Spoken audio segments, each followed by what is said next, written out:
বৃহস্পতিবার দুপুরে মাগুরার শ্রীপুরের বড় উদান গ্রামের মাঠে লিমা খাতুন নামে এক নারীর মরদেহ দেখতে পান স্থানীয়রা। খবর পেয়ে ঘটনাস্থল থেকে নিহতের লাশ উদ্ধার করে পুলিশ। স্বজনরা জানায়, লিমা বুধবার সন্ধ্যায় বাড়ি থেকে বের হয়ে নিখোঁজ হন। শ্বাসরোধে তাকে হত্যা করা হয়েছে বলে ধারণা পুলিশের। নওগাঁর পোরশায় স্ত্রী মর্জিনার সঙ্গে বাকবিতণ্ডায় জড়ান স্বামী মুকিম। এ সময় উত্তেজিত হয়ে রান্নাঘর থেকে প্রেসার কুকার এনে স্ত্রীর মাথায় আঘাত করলে গুরুতর জখম হয় মর্জিনা। পরে স্থানীয় হাসপাতালে নিলে তাকে মৃত ঘোষণা করেন চিকিৎসক।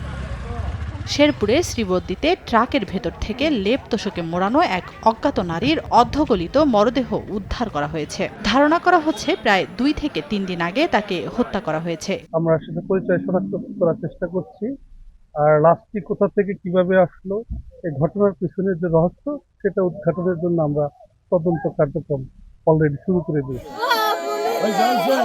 পাবনার সাথিয়ায় আফসার সর্দার নামে এক দিনমজুরকে পূর্ব বিরোধের জেরে কুপিয়ে হত্যা করেছে দুর্বৃত্তরা।